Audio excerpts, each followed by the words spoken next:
Hi hello friends, welcome to CET fighters YouTube channel. ನೀವೇನಾದರೂ ಇದೇ ಮೊದಲ ಬಾರಿಗೆ ನಮ್ಮ ಚಾನಲನ್ನು ನೋಡ್ತಾ ಇದ್ದರೆ ಆದಷ್ಟು ಚಾನಲ್ಗೆ ಸಬ್ಸ್ಕ್ರೈಬ್ ಮಾಡಿಕೊಂಡು ಪಕ್ಕದಲ್ಲಿರುವಂಥ ಬೆಲ್ಲೈಕನ್ನ ಆಲ್ ಅಂತ ಹೊತ್ಕೊಳ್ಳಿ. ಬನ್ನಿ ಸ್ನೇಹಿತರದ್ಗ ಈ ಹಿಂದೆ ಖಾಲಿದ್ದಂಥ KA ಅಂಡರಲ್ಲಿ SDA FDA ಮತ್ತು ಇನ್ನಿತರ ಹುದ್ದೆಗಳನ್ನು ಒಳಗೊಂಡಂತೆ ಒಟ್ಟು 670 ಹುದ್ದೆಗಳಿಗೆ ಸಂಬಂಧಪಟ್ಟಂತೆ ಇದೀಗ ವಿದ್ಯಾರ್ಥಿಗಳಿಗೆ ಒಂದು ಗುಡ್ ನ್ಯೂಸನ್ನು KAಯಿಂದ ಪ್ರಕಟ ಮಾಡಲಾಗಿರುತ್ತೆ. ಈ ಒಂದು ವಿಡಿಯೋದಲ್ಲಿ ಕಂಪ್ಲೀಟ್ ಆಗಿ ಮಾಹಿತಿ ಏನು ಅಂತ ತಿಳಿಸ್ಕೊಡ್ತೀವಿ. ವಿದ್ಯಾರ್ಥಿಗಳು ವಿಡಿಯೋನ ಸ್ಕಿಪ್ ಮಾಡದೆ ಕೊನೆವರೆಗೂ ನೋಡಿ.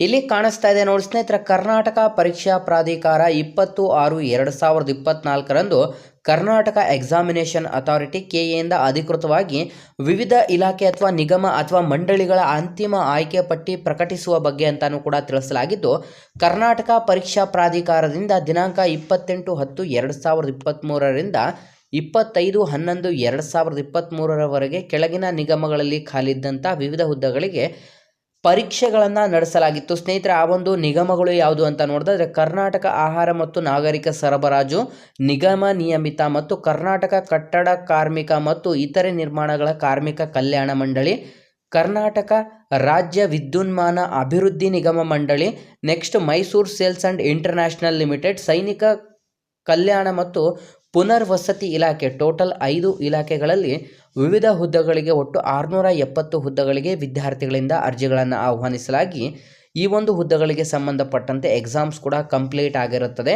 ಸ್ನೇಹಿತರೆ, ಸದರಿ ಪರೀಕ್ಷೆಗಳಿಗೆ ಹಾಜರಾದ ಅಭ್ಯರ್ಥಿಗಳಿಗೆ ತಾತ್ಕಾಲಿಕ ಪಟ್ಟಿಯನ್ನು ದಿನಾಂಕ 22/4/2024 KA ವೆಬ್ಸೈಟ್ನಲ್ಲಿ ಪ್ರಕಟಿಸಿ ಅಭ್ಯರ್ಥಿಗಳಿಂದ ಆಕ್ಷೇಪಣೆಗೆ ಆಹ್ವಾನಿಸಲಾಗಿರುತ್ತದೆ.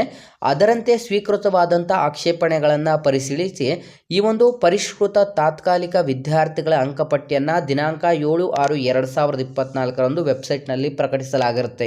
ಸ್ನೇಹಿತರೆ, ಅಂತಂದರೆ ಯಾವುದೆಲ್ಲ ವಿದ್ಯಾರ್ಥಿಗಳು ನೀವು ಈ ಹಿಂದೆ ನಡೆದಂಥ ಎಕ್ಸಾಮ್ಸನ್ನು ಬರೆದಂಥ ವಿದ್ಯಾರ್ಥಿಗಳಿಗೆ ನೀವು ಕರೆಕ್ಟಾಗಿ ನಿಮ್ಮ ಒಂದು OMRಗಳನ್ನು ಫಿಲ್ ಮಾಡಿದರೆ ಮಾತ್ರ ಈ ಒಂದು ಸ್ಕೋರ್ ಲಿಸ್ಟ್ ಅನೌನ್ಸ್ ಆಗಿರುತ್ತೆ.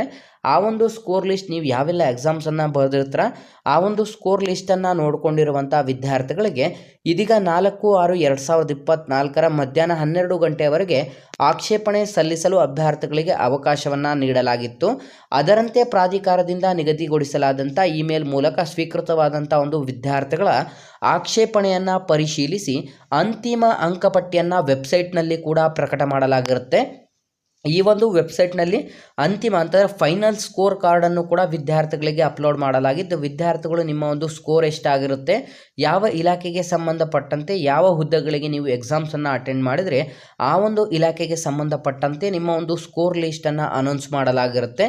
ಈ ಒಂದು ಪ್ರಕಟಿಸಿರುವಂಥ ಅಂತಿಮ ಅಂಕಪಟ್ಟಿಯನ್ನು ಸಂಬಂಧಪಟ್ಟಂತೆ ಇಲಾಖೆ ಅಥವಾ ಸಂಸ್ಥೆಗಳ ಪ್ರಾಧಿಕಾರದಿಂದ ಹಸ್ತಾಂತರಿಸಲಾಗುವುದು ಮತ್ತು ಸಂಬಂಧಪಟ್ಟಂಥ ಇಲಾಖೆ ಅಥವಾ ನಿಯಮಾನುಸಾರ ಆಯ್ಕೆ ಪಟ್ಟಿಗೆ ಸಂಬಂಧಿಸಿದಂತೆ ಮುಂದಿನ ಕ್ರಮವನ್ನು ವಹಿಸಲಾಗುವುದು ಅಂತ ತಿಳಿಸಲಾಗಿರುತ್ತೆ. ಸ್ನೇಹಿತರೆ, ಈ ಒಂದು ಹುದ್ದೆಗಳಿಗೆ ಸಂಬಂಧಪಟ್ಟಂತೆ ನಿಮಗೆ ಜುಲೈ ತಿಂಗಳಿನಲ್ಲಿ ನಿಮ್ಮ ಒಂದು ಕಂಪ್ಲೀಟಾಗಿ ಆಯ್ಕೆ ಪಟ್ಟಿಯನ್ನು ಕೂಡ ಪ್ರಕಟ ಮಾಡಲಾಗಿರುತ್ತೆ. ಅಂತಂದರೆ ಪರಿಷ್ಕೃತ ಆಯ್ಕೆ ಪಟ್ಟಿ ಅಂತಂದರೆ ವಿದ್ಯಾರ್ಥಿಗಳ ಒಂದು ತಾತ್ಕಾಲಿಕ ಆಯ್ಕೆ ಪಟ್ಟಿಯನ್ನು ಈ ಒಂದು KAಯಿಂದ ಅಧಿಸೂಚಿಸಲಾದಂಥ 670 ಹುದ್ದೆಗಳಿಗೆ ಸಂಬಂಧಪಟ್ಟಂತೆ ವಿದ್ಯಾರ್ಥಿಗಳಿಗೆ ತಾತ್ಕಾಲಿಕ ಒಂದು ಪರಿಷ್ಕೃತ ಆಯ್ಕೆ ಪಟ್ಟಿಯನ್ನು ಇನ್ನೇನು ಜುಲೈ ತಿಂಗಳಿನಲ್ಲಿ ಪ್ರಕಟ ಮಾಡಲಾಗಿರುತ್ತೆ.